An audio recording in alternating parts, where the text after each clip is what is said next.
I'm Brian Yampolsky. This is Real Estate Nuggets, and I'm a mortgage broker in Arizona, and I interview all these realtors who I know. Some of them I know really well. Today I know really well. And some of them I just know kind of, but I interview them all to figure out how they kind of reached their level of success. And the guy that we're interviewing today is one of the most successful people I know. And I'm not just referring to business. I mean, he's the shit. Can I say that? You can say that. He is the shit. Yeah. So David Shallow out of Chicago, Illinois. Would you please take 1 minute and kind of tell everybody who you are, where you're at, and how you got into this business? I'm David Shallow, and I'm with Remax Professional Select in Naperville, Illinois, which is 35 miles west of Chicago. I grew up in the city, and I started selling real estate when I was 21 years old in the city. So like 10 years ago. Well, like 43 years ago. I'm 64. So long career. I got into real estate in 1983 in the middle of a really bad recession. And I just took the class thinking like, oh, I could learn something about real estate. And then after I took the class, I found out you had to actually take the license test. And I thought, okay, that's a good idea. Let's do that. So I took the license test. And then when I took the license test, there weren't holding companies that would hold your license. You had to actually be with a real estate company. So I interviewed when I was a senior in college, and everybody looked at me like I had three heads because interest rates were close to 20%, and nobody was selling real estate, and nobody 21 was getting into real estate while they were a college student. What year was that? 83. Okay, 83. And there was a lady, her name was Melanie McCormick. She was probably 75 years old, and she had sold real estate since probably the 1930s, and she was awesome. And she said, you know what, I'm going to give you a chance. And she hired me, and I had no idea what I was doing. Wow. And I just built a business, and now I know what I'm doing. Now you know what you're doing. Now you know what you did. Right? Okay, so here's question number one. That wasn't really a question. This is where it begins. So get ready. If you think back to like 1983, 84, 85. Okay. So the beginning. What do you remember as being kind of your biggest challenges in this business? Well, mine was not business related. Mine was visual. I looked like I was 12. So what that was good, what it forced me to do is I couldn't impress anybody with the fact that I looked like a business person. I could only impress them with what I knew. Mm-hmm. So I learned everything I could about real estate. I learned who the builders were. I learned when the houses were built. I learned everything I could about lending. We didn't even do home inspections then. They didn't exist. We didn't have disclosures then. That didn't exist. The contract was 2 pages long. I learned that contract frontwards, backwards. I learned everything I could so that when people would ask me a question, I could answer that question for them. My first broker told me, don't ever wing it. If you don't know 100%, just say, I don't know. I'll get back to you. And I did. But if you looked really young, and most people who are young look young, and when they're getting started, they have that same problem. Not that it's a problem, but it's the same challenge. So you have to figure out how to get people to even talk to you, right? I wore a suit literally every single day. So you showed up for business. I did. And, even when I was not in classes or doing something like going to a movie or relaxing or whatever, I was totally focused, and I wore a suit. And I remember going to the grocery store for my mother. I was a senior in college. I lived at home in a suit. So it sounds like you took yourself seriously so that others would. That's a great way to put it. Yes. Thank I didn't thought of it that way, but yes, I did take myself seriously because I thought, you know what? I can figure this out. Next time someone asks you this question, you can say, I took myself seriously so that others would. That is a nugget. Thank you. Yes, it was. It's a large nugget. Write it down. Okay, next question. If you could wave your magic wand, yes, I'm sure you have a magic wand. Yeah. You can wave your magic wand and change one thing about real estate. What would it be? What absolutely drives you crazy? Realtors who don't get it. That is the most common answer. I Why do you say that? What? Give me an example. Again, we have one purpose. There's a lot of ways to fulfill that purpose, but buyers don't have enough houses and sellers have too many. And so get out of your way, get out of your own way, because we know somebody who always talks about the sales prevention team. There's a lot of sales prevention teams out there, and realtors who just don't get it. And we're going to fixate on the wrong things, except customer service. That's what people want. That's what they deserve.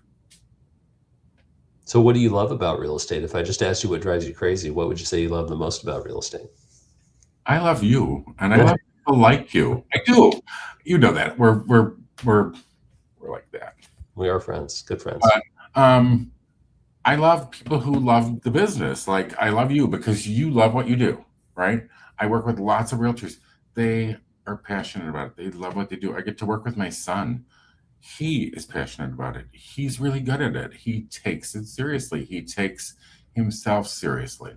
I always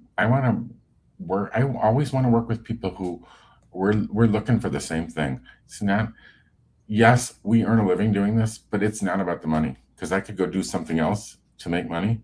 I can't do something like this that, like, I'm in people's lives. They're in my life. Right? It's a very important and serious and impactful period of time in people's lives when they're trying to buy a house or sell a house. It's a big deal. So yeah, you get to not just get to know them, but participate in that. Yeah, it's fun. It's really fun. And I go home after having solved problems all day long, and I think, like, wow, that was really awesome. Like they're going to appreciate that. And yeah, sometimes they don't, but when they think about it later, they do. Yeah. Right. All right. Good. That's a good answer. Next question. What's one negotiating tactic that you've used in the past that surprised even you? I really like the takeaway. When somebody is just, they're not getting the thing. Like, negotiating is both parties feel like they won at the end. Negotiating is not like I pulled one over on you. So some people who are not, let's just say, evolved, their idea of negotiating is like, what can they pull over on somebody? Like, I win, you lose, right? Yes, and that's not what negotiating is all about. So, a lot of takeaway. Maybe this isn't the right house for you. Maybe this isn't the right buyer for you. Maybe you need to stay in your house, right? Maybe you need to not buy this house. Maybe you need to buy a less expensive house, or maybe, and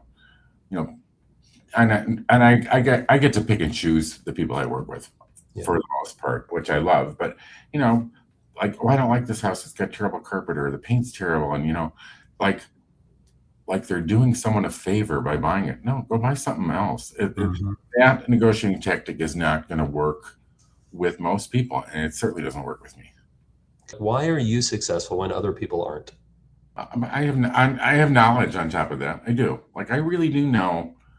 Somebody, one of our mutual friends, said, if I had a buyer coming to Chicago and they wanted to know where the defunct nuclear missile sites were not to buy, you would know that. Like, the knowledge, like, no, you don't want to live there. There's termites, or you don't want to live there. There's environmental issues. You don't want to live there. They're putting a highway through, or whatever.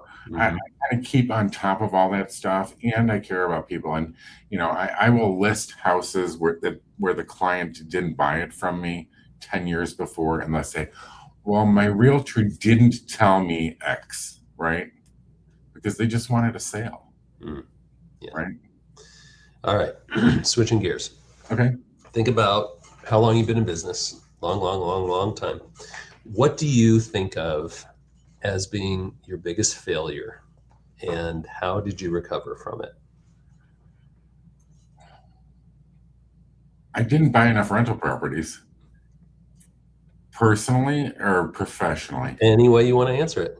I owned a rental property and I sold it at a time period where I just needed the cash flow. And I should have just toughed it out and kept it because don't have that money. I don't have that increased equity in the bank right now. That's your biggest failure? Yeah. Yeah. I should have, we hear it all the time. You're in real estate and you have access to all this great information. Mm-hmm. You should be buying properties. Yeah. And I didn't. And I think that's, I see. I wouldn't be retired now, but my finances would be quite different if I owned rental properties. I see. So it's not necessarily that you sold that property. It's that you did not buy enough real estate. Correct. Got it. Okay. If you imagine you had to move to a new city, right? New market, but you're still in real estate. Okay. What activity is your most reliable method of generating business?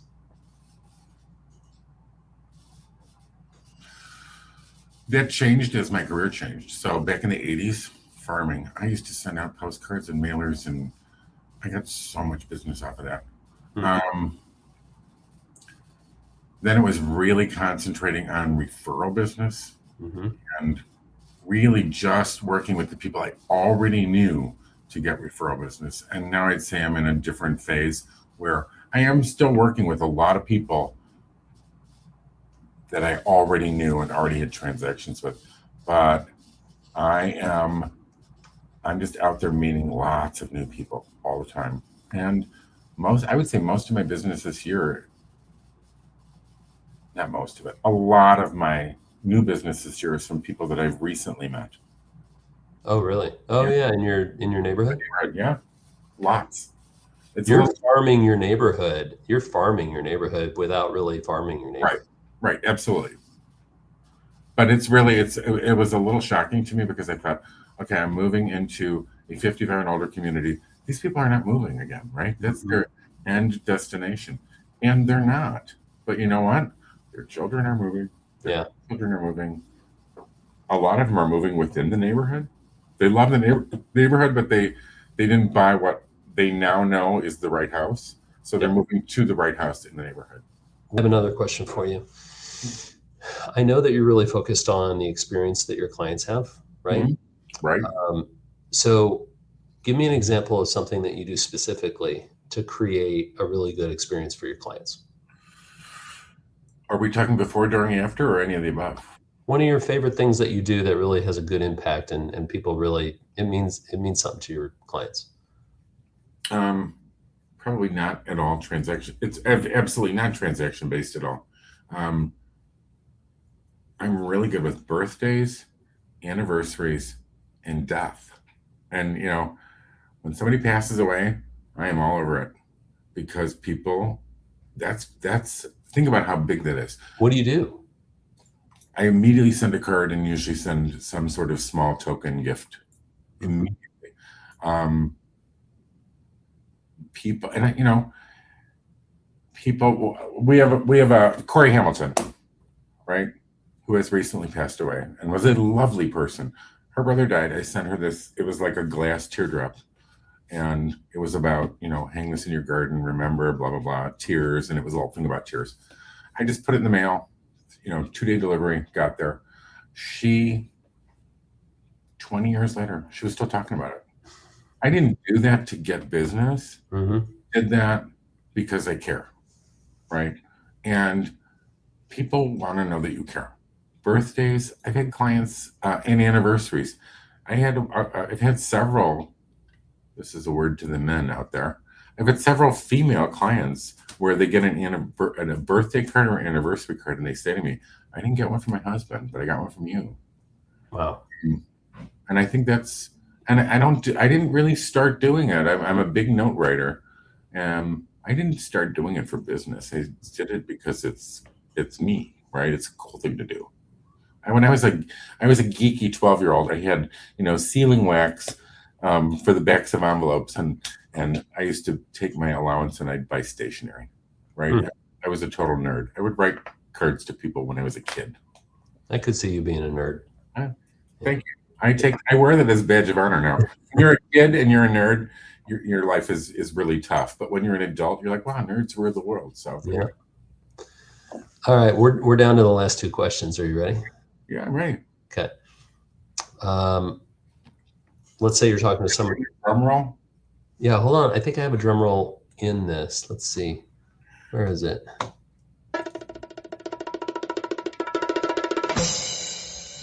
All right, that's good.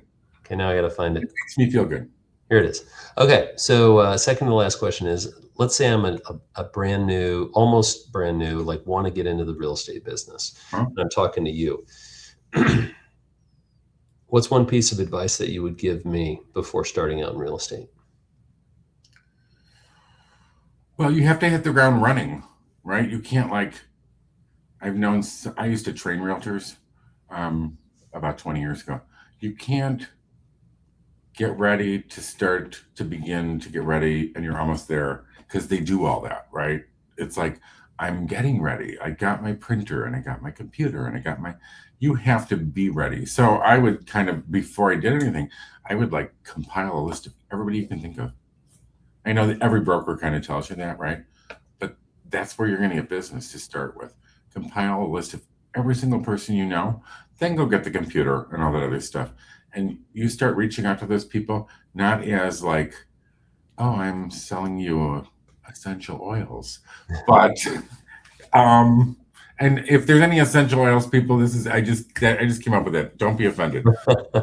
There are no essential oils people watching this. All right.